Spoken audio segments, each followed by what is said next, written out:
हाय दोस्तों, मेरे इस चैनल पर आप सभी का स्वागत है। इस चैनल का नाम है इंटरनेशनल स्टोरीज एक्सप्लेनर। इस चैनल पर आपको हर तरह की सीरीज की एक्सप्लेनेशन मिल जाएगी और अगर आपकी भी कोई फेवरेट सीरीज है तो वो आप मुझसे शेयर कर सकते हैं ताकि मैं आपके लिए उसकी एक्सप्लेनेशन बना सकूं। तो चलिए, इस चैनल पर मैं अपनी पहली सीरीज की एक्सप्लेनेशन को शुरुआत करने जा रही हूँ। आशा करती हूँ कि आप सभी को यह सीरीज पसंद आए। यह सीरीज बहुत ही ज़्यादा mysterious, comedy, romance, fantasy, melodrama और सरप्राइजेस से भरी है, जो हर एपिसोड में आपको सोचने पर मजबूर करेगी कि आखिर आगे होगा क्या। और सच कहूँ तो यह सीरीज मुझे भी काफ़ी ज़्यादा पसंद आई है, इसीलिए मैंने इस सीरीज की एक्सप्लेनेशन बनाई है जिसका नाम है goblin the lonely and great God. ये सीरीज रिलीज हुई थी 2017 में, जिसकी IMDb रेटिंग है 8.6 और ये 5th हाईएस्ट रेटेड के ड्रामा सीरीज है जिसने कई सारे अवार्ड्स को अपने नाम किया हुआ है। तो शुरुआत करते हैं सीरीज गॉब्लिन की एक्सप्लेनेशन को। तो हम शुरुआत में किसी बूढ़ी औरत की आवाज को सुन पाते हैं जो कहती है कि अपने मालिक के खून में सनी थी वो चीज जिसमें रहती थी अपने मालिक की आत्मा, जो बाद में गॉब्लिन कहलाई। और कोई आश्चर्य नहीं, क्योंकि उस तलवार पर हजारों लोगों का खून लगा था और वो अपने मालिक के खून से भी सनी थी, और उस तलवार को सिर्फ गॉब्लिन की ब्राइड ही बाहर निकाल सकती है। और एक बार तलवार बाहर निकल जाएगी तो तुम हमेशा के लिए मुक्त हो जाओगे।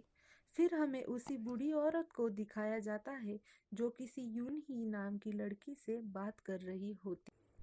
बूढ़ी औरत की इन सभी बातों को सुन यून ही काफी ज्यादा हंसने लग जाती है। फिर उसे वो बूढ़ी औरत पूछती है कि तुम क्यों हंस रही हो। इस बात पर वो लड़की मजाक में कह देती है कि गोबलिन की ब्राइड में ही हूँ। फिर वो दोनों कुछ बातें करने लग जाती है। जब वो लड़की वहां से जाने लगती है तब वो बूढ़ी औरत उसका हाथ पकड़ कर कहती है कि जब जिंदगी और मौत का समय आए तो तुम सच्चे दिल से दुआ करना, किसे ऊपर वाला बड़े दिल से तुम्हारी बात सुन ले। तभी नेक्स्ट सीन में हमें एक आदमी को दिखाया जाता है जो एक भागते हुए लड़के को रोक लेता है और उसे अपने घर जाने को कहता है और उसे खाने के लिए भी कुछ देता है। तभी हम समझ पाते हैं कि वो गॉब्लिन है जो कहीं आ रहा है अपनी ब्राइड की तलाश में, ताकि वो अपनी तलवार को निकाल सके जो गॉब्लिन के सीने में घुसी हुई है। हमें नेक्स्ट सीन में पास्ट दिखाया जाता है जहां गॉब्लिन और उसके दुश्मनों में युद्ध हो रहा होता है। गॉब्लिन एक एक करके सबको मार रहा होता है और अंत में वह जीत जाता है। यहाँ हम देखते हैं कि गॉब्लिन सच में बहुत ही अच्छा तलवारबाज है। युद्ध जीतने के बाद गॉब्लिन जब वापस अपने गोरियो देश में आता है तब हम देखते हैं कि वहाँ की जनता उससे कितना प्यार करती है और मानती भी है, और बस चारों तरफ उसकी ही जय जयकार होती है। पर हम देखते हैं कि गॉब्लिन और उसकी सेना को राजमहल के अंदर नहीं जाने दिया जाता। राजा के आदेशानुसार गॉब्लिन की सेना के सारे हथियार उतार दिए जाते हैं, और जब गॉब्लिन प्रवेश द्वार की तरफ बढ़ता है तो उसकी सेना पर तीर छोड़कर उन्हें घायल कर दिया जाता है।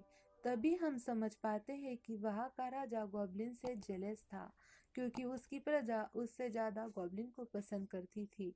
जब गॉब्लिन राजा की तरफ आगे बढ़ रहा था तब राजा का मंत्री राजा को भड़काता है कि आप गॉब्लिन को मार दीजिए।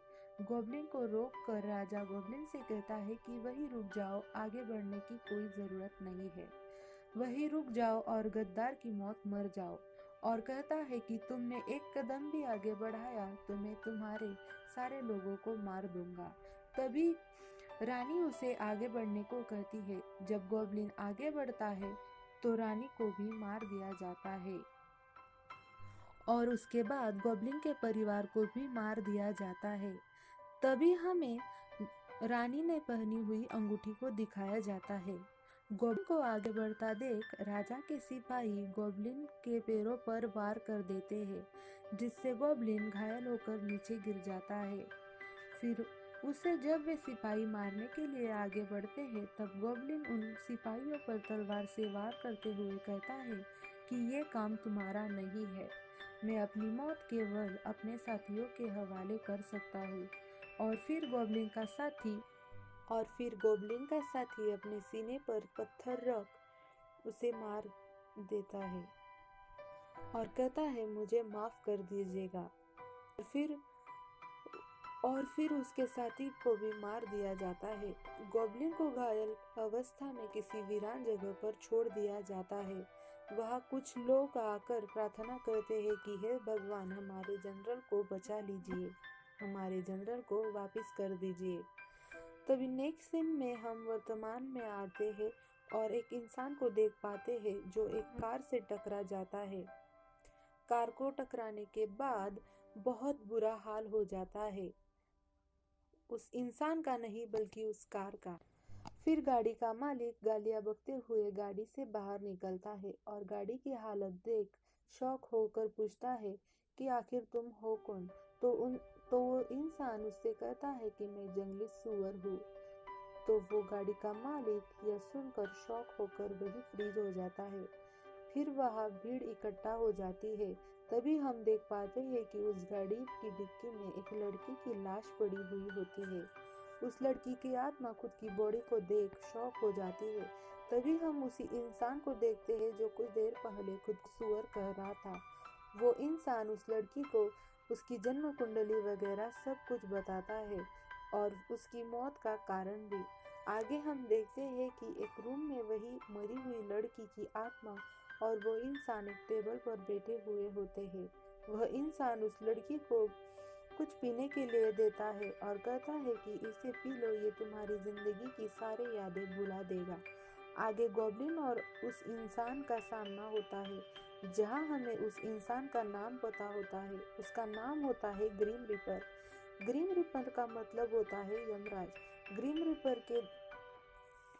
रिपर को देखकर गॉब्लिन कहता है कि इससे घटिया है। एक सीन में हम देखते हैं कि एक शानदार सा घर जहां गॉब्लिन आता है, वहां दो लोग आते हैं, बूढ़े दादाजी और छोटा सा बच्चा जिसका नाम होता है डियोखा, जिससे गॉब्लिन बातें करने लग जाता है। पर गॉब्लिन की बातें डियोखा नहीं समझ पाता और हम भी।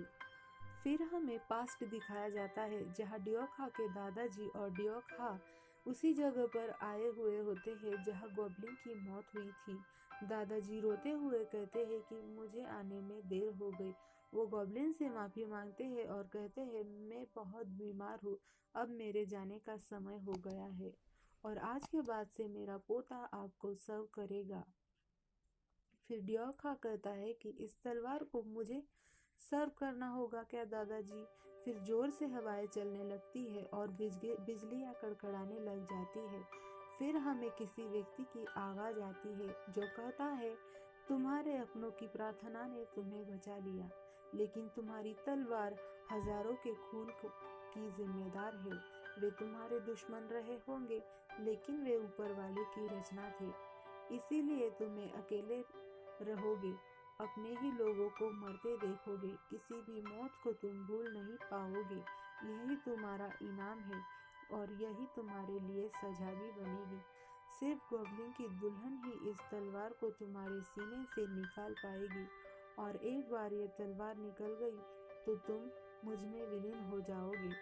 और उस व्यक्ति के इतना सब बोलने के बाद वहाँ गॉब्लिन अचानक से प्रकट हो जाता है, जिसे देख दादाजी शॉक हो जाते हैं और डियोखा भी।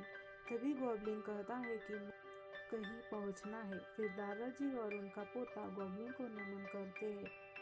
असल में जिस व्यक्ति की आवाज़ हम सुन पा रहे थे वे भगवान थे, जो दादाजी और डियोखा की प्रार्थना सुनकर गॉब्लिन को प्रायश्चित करने का एक मौका दे रहे थे। फिर हम दूसरा सीन देखते हैं जिसमें राजा को भड़काने वाला मंत्री और उसके साथ एक इंसान बातें करते हुए चल रहे थे, जिन्हें गॉब्लिन मार डालता है।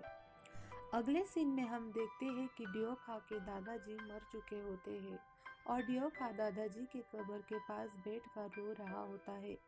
फिर वहां पर गॉब्लिन आता है और डियोखा से कहता है कि अभी से मेरी सजा शुरुआत होती है। डियोखा गॉब्लिन से कहता है कि आज से मैं आपको सर्व करूंगा।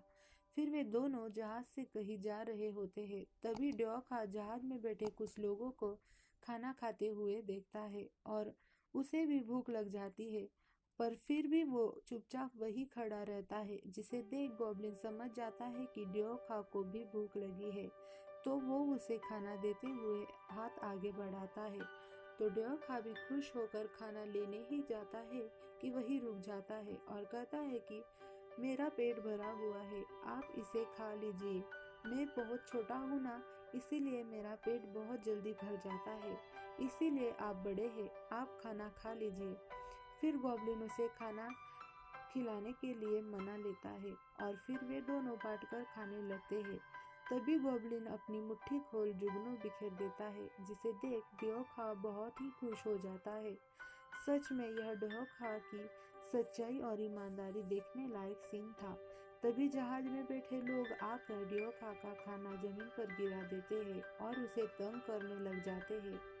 उनमें से एक आदमी ड्योखा की गर्दन पकड़ उसे झुलाता है। तभी गॉब्लिन उन्हें कहता है कि बच्चे को नीचे रख दो, मैं तुम्हारी जान तभी वो लोग गॉब्लिन से कहते हैं कि हम तुम्हें गुलाम बना लेंगे और ड्योखा को समुद्र में फेंक देते हैं। फिर गॉब्लिन गुस्से में आकर उन सभी को जादू से यहाँ वहाँ फटक देता है और अंत में उन सभी को समुद्र में डुबो देता है। नेक्स्ट सीन में हम देखते हैं कि गॉब्लिन बड़ी शांति से बैठा हुआ होता है। तभी एक्सीडेंट होने की आवाज आती है। एक इंसान यून ही को गाड़ी ठोक कर भाग जाता है। यून ही बहुत ही ज्यादा इंजर्ड हो जाती है और वो भगवान से प्रार्थना करती है। तभी गॉब्लिन उसके पास चला जाता है। फिर यून ही गॉब्लिन से मदद मांगती है, तो गॉब्लिन उससे कहता है कि इंसानों के जीवन और मौत से उलझना मेरी आदत नहीं। फिर वो कहती है कि मैं प्रेग्नेंट हूँ। तब गॉब्लिन उसे जीवन दान दे देता है और वो यून ही वहां से चली जाती है। जब ग्रीन रीपर वहां यून ही को लेने आता है तो वो देखता है कि यून ही वहां नहीं है, पर उसका खून वहां बह रहा होता है और वहां फूल भी गिर रहे होते हैं।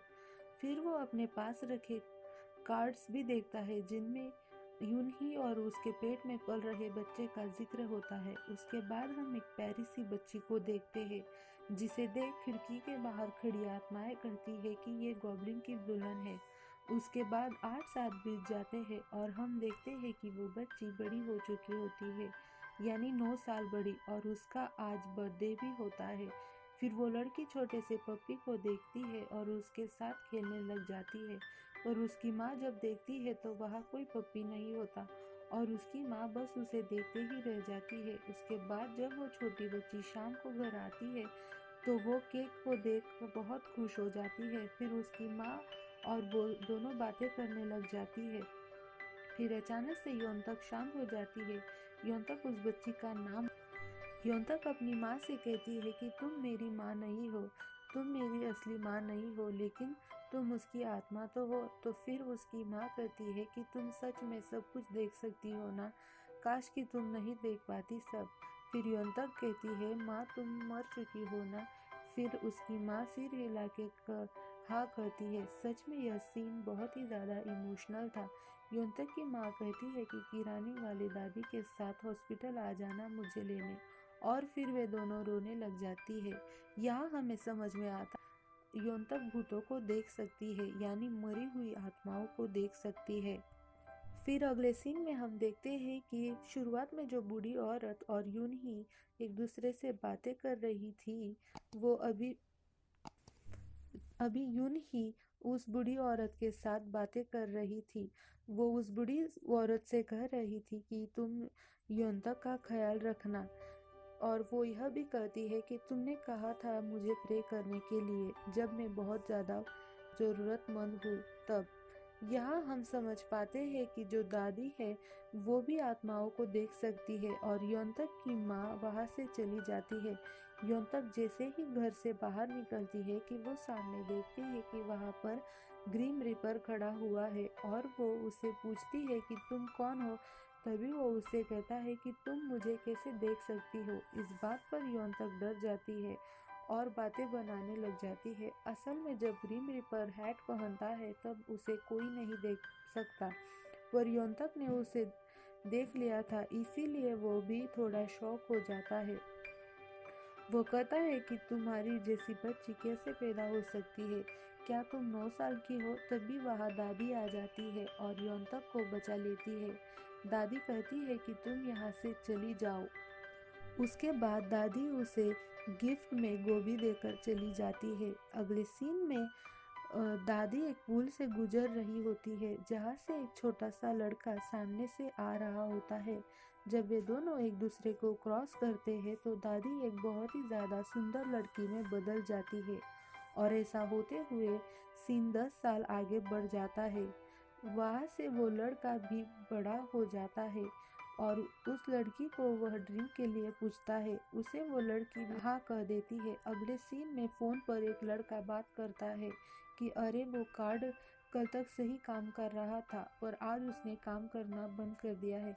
तभी हम देखते हैं कि वो लड़का गॉब्लिन से बात कर रहा होता है और कहता है कि मैं होटल में हूँ, अगर पैसे नहीं दिए तो बर्तन मांजने होंगे। और गॉब्लिन यह सारी बातें शांति से किताब पढ़ते हुए सुन रहा था लेकिन कोई जवाब नहीं देता और वो बेचारा उधर से बस अंकल अंकल करते ही रह जाता है। अगले सीन में हमें स्कूल दिखाया जाता है जहाँ यौन तक खाना खा रही होती है और उसे 4 लड़कियां घूर रही होती है और कहती है कि यह बिल्कुल भूत जैसी दिखती है, पर यौन तक उन अपने लंच को करते हुए उन लड़कियों को इग्नोर कर देती है। स्कूल खत्म होने के बाद जब वो घर जा रही होती है तब एक लड़की की आत्मा उससे बात करने की कोशिश कर रही होती है और कहती है तुम गॉब्लिन की दुल्हन हो ना, बट योंतक उसे इग्नोर कर देती है। फिर भी वह आत्मा योंतक से बात करने की कोशिश करती है पर उसे योंतक इग्नोर करती है। इसीलिए वह आत्मा योंतक के आगे अचानक से आकर खड़ी हो जाती है जिसका डरावना रूप देख योंतक डर जाती है। तभी वह आत्मा योंतक के पीछे आकर बातें करने लग जाती है और वह आत्मा अचानक से डर कर भाग जाती है। तभी हम देखते हैं कि योंतक के सामने से गॉब्लिन आ रहा होता है जो योंतक को उसके सामने से जाता देख उसे देखता ही रह जाता है और उसे देखते हुए गॉब्लिन को कुछ हल्की सी यादें आने लग जाती है। फिर हम आगे देखते हैं कि दादाजी गॉब्लिन को कुछ कागज दिखाते हुए कहते हैं कि ये वो जगह है जहाँ आप अपने अगले जन्म में रहेंगे। तभी गॉब्लिन कहता है कि वक्त आ गया। तभी वो फ़ोन वाला लड़का वहाँ आ जाता है और उनसे कहता है कि मैंने कितने सारे फ़ोन किए थे आप लोगों को और कहता है कि मैंने कितनी मेहनत की थी उस लड़की को पटाने में। तभी हम समझ पाते हैं कि वो लियो खा है जो अभी 25 साल का हो चुका है। अगले सीन में हमें योंतक को दिखाया जाता है जो अपने मौसी के घर रह रही होती है और सुबह सबसे जल्दी उठ घर के सारे काम कर रही होती है। फिर घर के सारे लोग उठकर खाना खाने आते हैं जिनकी बातें सुनकर हम समझ पाते हैं कि वे योंतक के साथ अच्छा व्यवहार नहीं करते। जब योंतक स्कूल के लिए बाहर निकल ही रही होती है कि उसकी मौसी उससे उसकी माँ की बैंक पासबुक के बारे में पूछती है। इस बात पर योंतक जब कहती है कि मुझे उसके बारे में कुछ नहीं पता तो उसकी आंटी उसके सिर पर चावलों से भरा बाउल दे मारती है और योंतक वहाँ से नाराज होकर चली जाती है और समुद्र के किनारे बैठ जाती है। तभी दूसरी तरफ गॉब्लिन को बैठे हुए दिखाया जाता है जो दादाजी की कई बातों को याद कर रहा होता है। दादाजी कहते हैं कि इस बार भी आप अकेले ही रह जाएंगे, शायद आपको अभी तक आपकी दुल्हन नहीं मिली। इधर योंतक केक की कैंडल्स जलाते हुए कहती है कि जब मैं 9 साल की थी तब मैंने एक कसम खाई थी कि मैं कभी विश नहीं मांगूंगी, पर अब मैं बहुत परेशान हूँ। प्लीज़ भगवान मेरी पार्ट टाइम जॉब ढूंढने में मेरी मदद करो और मेरी आंटी और फैमिली के लिए भी कुछ करो और प्लीज़ मुझे बॉयफ्रेंड दिला दो। उसकी ये सारी बातें गॉब्लिन सुन लेता है और फिर वो योंतक के पास चला जाता है और उससे पूछता है मुझे याद करने वाली तुम हो? तभी योंतक चौंक कर कहती है मैंने तो तुम्हें यहाँ नहीं बुलाया। तो गॉब्लिन उससे कहता है कि तुम्ही ने बुलाया है, अब बताओ ऐसा कैसे किया तुमने? तो फिर योंतक कहती है कि मैंने नहीं बुलाया। तो गॉब्लिन कहता है कि ध्यान से सोच कर कहो कैसे बुलाया। तभी योंतक उसे मजाक में कहती है कि जोर देकर बुलाया। बाय द वे वो तुम ही हो ना जो पिछली बार रास्ते पे मिले थे मुझे? जहाँ हमारी आंखें एक्सीडेंटली मिल गई थी, तुम वही हो ना? तब गॉब्लिन उसे कहता है कि तुम आखिर हो कौन, क्योंकि गॉब्लिन उसे देखकर उसके बारे में कुछ भी जान नहीं पा रहा था, जैसे कि उसका पास्ट, फ्यूचर। और यहाँ योनतक उसे भूत समझकर उसे कहती है कि देखो, तुम ऐसा मत करो, भटको मत, रेस्ट इन पीस हो जाओ। और वो ये भी कहती है कि तुम्हारे हाथों में जो फूल है वो तुम्हें सूट नहीं करते, लाओ इन्हें मुझे दे दो, वैसे भी आज मेरा बर्थडे है। तो गॉब्लिन उसे वे फूल दे देता है। योनतक उससे पूछती है कि इन फूलों का मतलब क्या है, तो गॉब्लिन उसे कहता है कि लवर।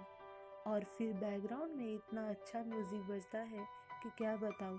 तभी गॉब्लिन उससे कहता है कि इतनी देर से क्या क्या बातें कर रही थी तुम, आंटी, जॉब, बॉयफ्रेंड वगैरह? हाँ। तब योनता कहती है, क्या तुम मेरी बातें सुन रहे थे? तो गॉब्लिन कहता है कि कभी कभी मैं किसी की इच्छाएं भी पूरी कर देता हूँ। तब योनता कहती है कि तुम कोई जीनी हो या कोई एंजल, और कहती है कि मुझे 5,000 रुपये दे दो। गॉब्लिन उससे कहता है कि तुम्हें जॉब मिल जाएगी, पर तुम्हें मेहनत करनी होगी। फिर वो वहाँ से चला जाता है। फिर योनतक चिल्लाते हुए कहते हैं कि हेलो, मेरे बॉयफ्रेंड का क्या होगा? जब गॉब्लिन अपने घर जाता है तो वहाँ वो ग्रीन रीपर को देख चौंक जाता है, और ग्रीन रीपर भी उसे देखकर चौंक जाता है। दरअसल ग्रीन रीपर वहाँ किराए पर रहने आया हुआ होता है। गॉब्लिन उसे कहता है कि तुम्हारे पैसे तुम्हें मिल जाएंगे, तुम यहाँ से चले जाओ। तो ग्रीन रीपर उसे कॉन्ट्रैक्ट पेपर दिखाते हुए कहता है कि कॉन्ट्रैक्ट साइन हो चुके हैं। तो गॉब्लिन कॉन्ट्रैक्ट जलाकर कहता है कि माफ़ करिए, गलती से आग लग गई। तो ग्रीन रीपर उससे कहता है कि ये तो डुप्लीकेट कॉपी थी, ओरिजिनल तो मेरे ऑफिस में है। और कहता है कि घर के बदले में मैं डिओखा को ले जा सकता हूँ। तो गॉब्लिन उससे कहता है कि हमारे पास कई सारे रूम्स है, आप कहीं भी रह सकते हैं। और फिर उन दोनों में नोकझोंक शुरू हो जाती है। अगले सीन में दोनों खाना खाते हुए टॉम एंड जेरी की तरह झगड़ते हैं।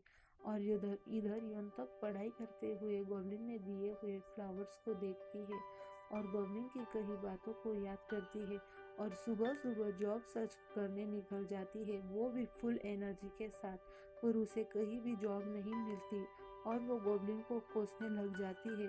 पर वहाँ अचानक से डस्टबिन में आग लग जाने की वजह से वियोंतक उस आग को बुझाती है। आग के बुझाते ही वहाँ गॉब्लिन आ जाता है।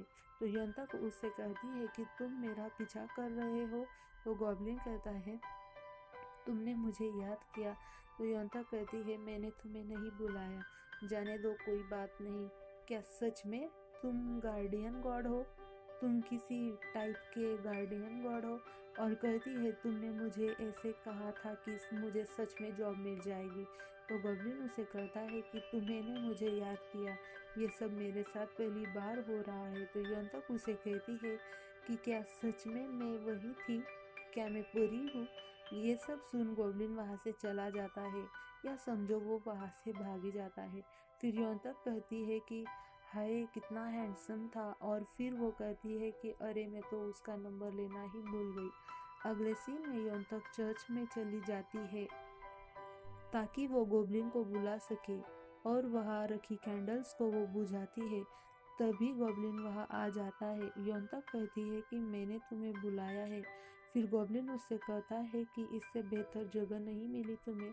फिर वो वहाँ से जाने लग जाता है। उसे चलता देख योंतक उसे कहती है, उड़ते क्यों नहीं? तो गॉब्लिन उससे कहता है कि वो यहाँ नहीं होगा, ये जगह ऐसी नहीं है, यहाँ कुछ काम नहीं करता। तो योंतक उससे कहती है, मेरे विश का क्या हुआ? अभी तक तो मेरी एक भी विश पूरी नहीं हुई। तो गॉब्लिन उससे कहता है कि तुम्हारी आंटी की प्रॉब्लम सॉल्व हो जाएगी और तुम्हारी जॉब भी लग जाएगी। तो योंतक उससे कहती है कि और मेरा बॉयफ्रेंड? तो गॉब्लिन उससे कहता है कि थोड़ी मेहनत तुम भी कर लिया करो, और वो वहाँ से चला जाता है। अगले सीन में योंतक लाइब्रेरी में बैठकर गॉब्लिन को बुलाने की ट्राई कर रही होती है कि वो गॉब्लिन को बुला सकती है या नहीं। और फिर वो अपने मोबाइल में कैंडल बुझाकर देखती है। तभी गॉब्लिन उसके सामने ही खड़ा हुआ होता है। उसे देख योंतक उसे कहती है, मुझे नहीं लगता ऐसा हो सकता है। तो गॉब्लिन उसे गुस्से में कहता है कि जब ऐसा लग रहा था तो कोशिश क्यों की, और वहां से जाने लगता है। तभी योंतक उसे उसका हाथ पकड़ कर रोक लेती है। इस बात से गॉब्लिन चौंक जाता है क्योंकि उसे इस प्रकार से कोई रोक नहीं पाता, और उसे कहता है कि तुम मुझे पकड़ सकती हो। तभी योंतक उसका हाथ छोड़ एक्टिंग करने लग जाती है और कहती है, मैं ऐसा नहीं कर सकती, तुम तो बहुत गर्म हो। तभी गॉब्लिन उससे कहता है कि गर्म नहीं, नीली फ्लेम सबसे ठंडी होती है, पढ़ाई में थोड़ी मेहनत करो। और ये सब कहकर वो आगे चला जाता है और योंतक उसके पीछे पीछे बड़बड़ाती चली जाती है। तभी उनकी बातों से हमें पता चलता है कि वो किसी मेमोरियल सेरेमनी पे जा रहा है।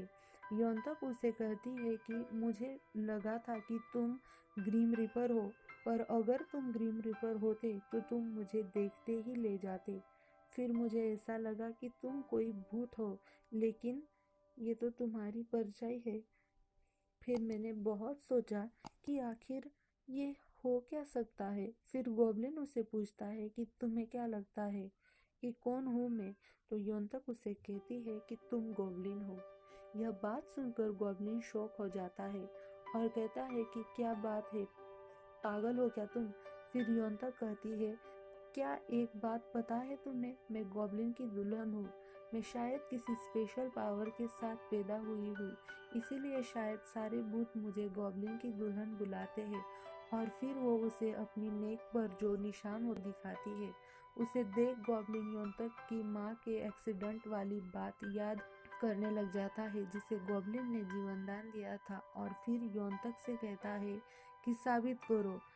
इस बात पर योंतक कहती है, उड़ने लग जाऊं या झाड़ू बन जाऊं। तो गॉब्लिन कहता है कि ट्राई कर लो। और वो कहता है कि बताओ तुम अभी क्या देख रही हो। फिर योंतक उससे कहती है कि तुम्हारे कपड़े महंगे हैं, तुम 30 के हो, तुम हैंडसम हो। लेकिन गॉब्लिन तो उससे कुछ और ही सुनना चाहता था। आप सभी को भी पता होगा कि वो उससे उसकी छाती में लगी तलवार को देख पाने का एक्सपेक्ट कर रहा था, पर योंतक उसे तारे में कुछ भी नहीं बताती। उसके कारण गॉब्लिन उससे कहता है कि तुम मेरी ब्राइड नहीं हो, तुम गॉब्लिन के लिए किसी काम की नहीं हो। वो कहता है कि मैंने एक बार कुदरत से छेड़छाड़ की थी, तुम बस उसी का नतीजा हो। इसके बाद उन दोनों में थोड़ी बहस हो जाती है और गॉब्लिन एक दरवाजे से बाहर चला जाता है। योंतक भी उसी दरवाजे से उसके पीछे चली जाती है, जिसे अपने पीछे देख गॉब्लिन चौंक जाता है और फिर वो दोनों इधर उधर देखने लग जाते हैं। फिर गॉब्लिन उससे कहता है कि तुम मेरे पीछे उस दरवाजे से आई हो, पर ऐसे कैसे हो सकता है। तो योंतक गॉब्लिन से पूछती है कि यह किसी जगह है क्या, यह इंग्लिश गाँव है। तभी गॉब्लिन उससे कहता है कि ये कनाडा है। कनाडा का नाम सुन योंतक बहुत ही ज़्यादा खुश हो जाती है और आगे ही आगे चली जाती है। तो फिर गॉब्लिन को उसके पीछे पीछे भागना पड़ता है और वो एक जगह पर रुक कर कहती है कि मेरे पास भी है। गॉब्लिन उससे पूछता है कि तुम्हारे पास भी है, आखिर तुम हो क्या। तो वो कहती है, अगर ये सचमुच कनाडा है और अगर सचमुच में तुम्हारे अंदर ये शक्ति है, तो फिर मैंने तय किया कि मैं तुमसे ही शादी करूंगी, क्योंकि मुझे गॉब्लिन पसंद है। और वो गॉब्लिन से कहती है, आई लव यू। योंतक के इतना कहने पर गॉब्लिन बस उसे देखता ही रह जाता है। और इसी के साथ हमारा फर्स्ट एपिसोड यही ख़त्म हो जाता है। दोस्तों, अगर आपको यह वीडियो पसंद आई हो तो आप वीडियो को लाइक, शेयर, कमेंट कर दीजिएगा और सबसे इम्पोर्टेंट बात, आप चैनल को सब्सक्राइब भी कर दीजिएगा।